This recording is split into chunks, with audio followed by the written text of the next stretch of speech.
আপনি কি কখনো ভেবেছেন আপনার করা সবথেকে বড় ভুল বা আপনার সবথেকে দুর্বল দিকটাই একদিন পৃথিবীকে ধ্বংসের হাত থেকে বাঁচাতে পারে? শুনতে অদ্ভুত লাগলেও ডোরেমনের নতুন মুভি আর্ট সিম্ফনিতে ঠিক এমনটাই ঘটেছে, যেখানে নোবিতার বেসুরো বাঁশি বাজানো নিয়ে পুরো স্কুল তাকে নিয়ে ঠাট্টা করেছিল। ঠিক সেই মুহূর্তেই মহাকাশ থেকে ধেয়ে আসছিল এক ভয়ঙ্কর অন্ধকার শক্তি, নয়েজ, যার একমাত্র লক্ষ্য হলো পৃথিবী থেকে সমস্ত শব্দ আর মিউজিক মুছে ফেলা।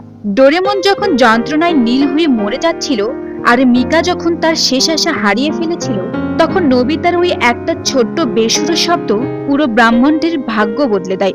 আজকের ভিডিওতে আমরা এক্সপ্লেইন করতে যাচ্ছি এমন এক মহাকাব্যিক লড়াই যেখানে অস্ত্র নয়, বরং হৃদয়ের সুর দিয়ে হারানো হয়েছিল মহাকাশের সব থেকে বড় দানবকে।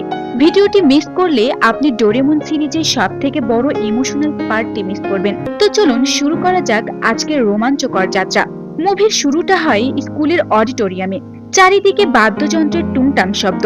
সিজুকা তার ড্রামস নিয়ে বেশ আত্মবিশ্বাসী।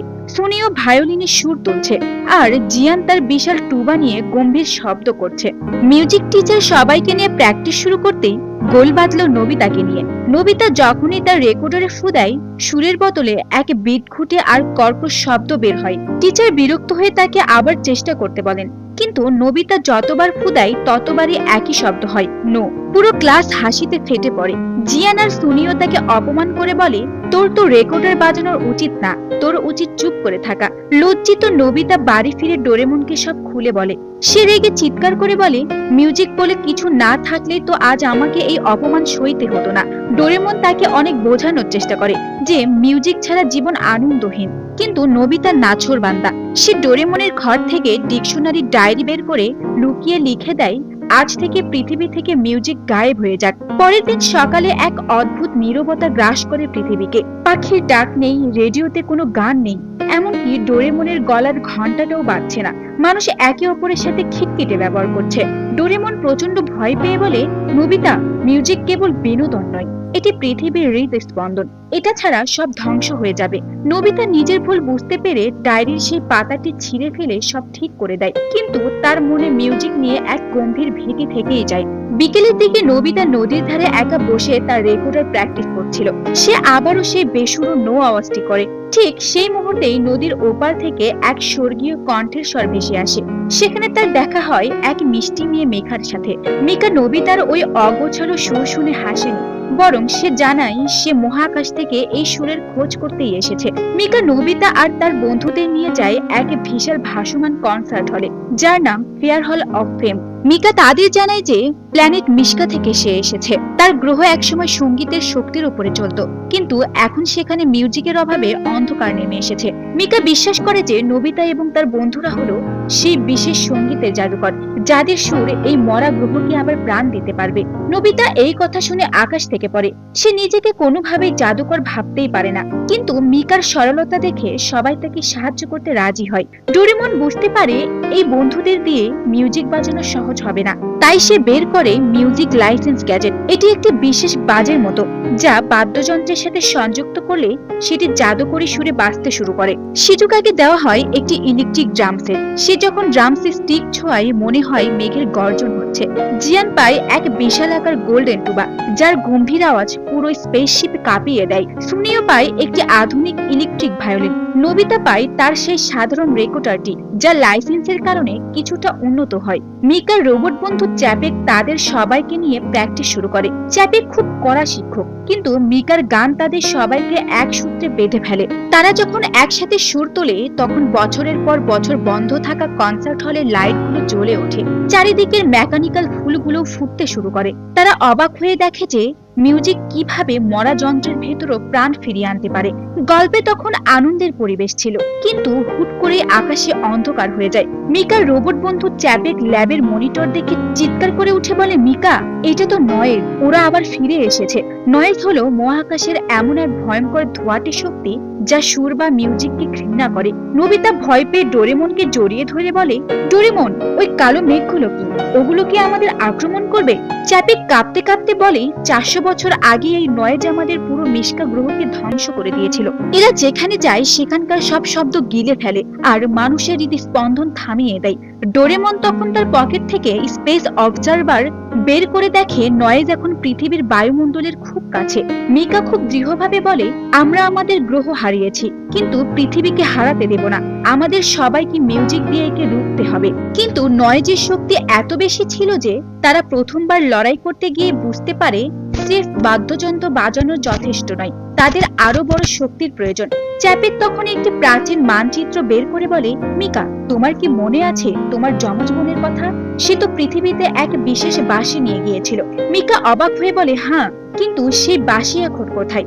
ডোরেমন চট করে তার আইটেম ফাইন্ডার গ্যাজেটটি বের করে এবং পৃথিবীতে একটি বিশেষ সিগন্যাল খুঁজে পায়। তারা পৃথিবীতে ফিরে আসে এবং দেখে বর্তমানে জনপ্রিয় পপ স্টার মিনা একটি অদ্ভুত লকেট পরে আছেন। নোবিতা অবাক হয়ে বলে, আরে এটা তো সেই লকেট যেটা মিকার হাতে থাকা ম্যাপের মতো দেখতে। মিনা তখন গান গাইছিলেন আর মিকা খেয়াল করে মিনার গলার সুর নয়েজকে শান্ত করে দিচ্ছে। মিকা মিনার কাছে গিয়ে বলে, এই লকেটটি আসলে একটি পবিত্র বাঁশির অংশ, আমাদের সাহায্য করুন, পৃথিবী বিপদে।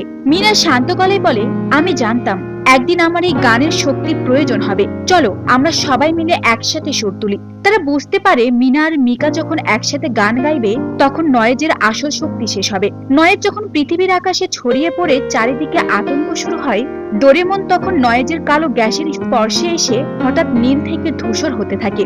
সে আর্তনাদ করে বলে, নোবিতা, আমার ভেতরে সব জ্যাম হয়ে যাচ্ছে, আমার সিস্টেম কাজ করছে না। নোবিতা ডোরেমনকে আঁকড়ে ধরে কাঁদতে কাঁদতে বলে, ডোরেমন, তোমার কিছু হতে দেব না, মিকা কিছু একটা করো। মিকা বলে, তাড়াতাড়ি আমাদের ফেয়ার হলে সমস্ত শক্তি দিয়ে পৃথিবীকে ঘিরে একটি মিউজিক সিল তৈরি করতে হবে।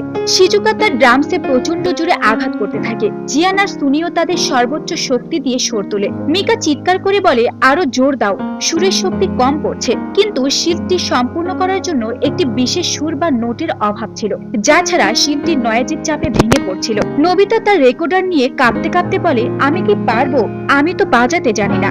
ক্লাইম্যাক্সে দেখা যায় নয়েজ যখন প্রায় পৃথিবীকে গ্রাস করে ফেলেছে এবং ডোরেমন প্রায় অচল হয়ে গেছে, তখন নোবিতা তার চোখের জল মুছে সে মনে মনে বলে, ডোরেমনকে বাঁচাতে হলে আমাকে এটা করতেই হবে।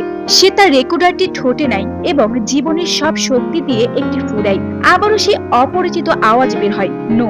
কিন্তু এবার এই আওয়াজটি বাতাসের নয়েজের কোণার সাথে ধাক্কা খেয়ে এক বিশাল সোনার আলোর বিচ্ছুরণ ঘটায়। চ্যাপেক অবাক হয়ে চিৎকার করে, মিকা! নোবিতার এই নো সুরটাই ছিল সেই হারানো অংশ, এটা নয়েজের ফ্রিকোয়েন্সিকে ভেঙে দিচ্ছে। মিকা তখন মিনার হাত ধরে গান শুরু করে আর সিজুকা, জিয়ান, সুনিও তাদের মিউজিক লাইসেন্স সম্পূর্ণ শক্তিতে সুর তোলে। এই সম্মিলিত সুর মিলে মহাকাশের এক বিশাল রঙিন আলোর তৈরি করে, যাকে বলা হয় আর্থ সিম্ফনি। এই সুরের সামনে নয়েজ পুরে ছাই হয়ে যায়। ডোরেমন তার রং ফিরে পায় এবং হাঁপ ছেড়ে বেঁচে বলে, নোবিতা, তুমি করে দেখিয়েছো। নয়েজ উধাও হওয়ার পর পুরো পৃথিবী আবার গান আর শব্দে ভরে ওঠে। মিকা আর চ্যাপেক তাদের গ্রহে ফিরে যাওয়ার জন্য স্পেসশিপে ওঠে। মিকা নোবিতার সামনে এসে হাত ধরে বলে, নোবিতা, তোমার ওই একটা সুর আমাদের পুরো ব্রহ্মাণ্ডকে বাঁচিয়ে দিল। তুমি হয়তো নিখুঁত নও, কিন্তু অন্যান্য। নোবিতা লজ্জা পেয়ে মাথা চুলকায়। মিনা তার বড় বোনের মতো মিকাকে বিদায় জানায়। পৃথিবীতে ফিরে আসার পর দেখা যায় সেই স্কুলের কনসার্ট। নোবিতার পালা আসে। সে মঞ্চে উঠে কোনো গ্যাজেট ছাড়াই কাঁপতে কাঁপতে তার রেকর্ডারটি বাজাতে শুরু করে। সুরটা হয়তো খুব পেশাদার ছিল না, কিন্তু প্রতিটি নোট ছিল হৃদয় গভীর থেকে। জিয়ান আর সুনিও আর হাসাহাসি করে না এবং সিজুকা হাততালি দিয়ে বলে, নোবিতা, তোমার বাজানো আজ সব থেকে সুন্দর হয়েছে। নোবিতা ডোরেমনের দিকে তাকিয়ে হাসে আর ডোরেমন বুড়ো আঙুল দেখিয়ে ইশারায় বলে, সাব্বাস। বন্ধুরা, নোবিতার এই মুভিটি আমাদের শেখায় যে আমরা কেউই নিখুঁত নই, কিন্তু আমাদের প্রত্যেকের মধ্যেই একটা বিশেষ শক্তি আছে। নোবিতার সেই বেসুরো সুরটাই আজ প্রমাণ করে দিল যে হৃদয়ে টানে বাজানো সামান্য শব্দ পৃথিবীকে ধ্বংসের হাত থেকে বাঁচাতে পারে।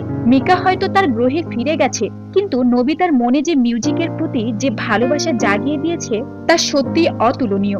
আপনাদের কাছে মুভিটি কেমন লেগেছে? মিকা আর নোবিতার এই ইমোশনাল জার্নি কি আপনাদের মন ছুঁয়ে গেছে? কমেন্টে অবশ্যই জানান। ভিডিওটি ভালো লাগলে লাইক দিন এবং ডোরেমনের এমন আরো রোমাঞ্চকর মুভি এক্সপ্লেইন পেতে দ্রুত সাবস্ক্রাইব করুন। আজকের ভিডিও এই পর্যন্তই। দেখা হবে পরের ভিডিওতে। আল্লাহ হাফেজ।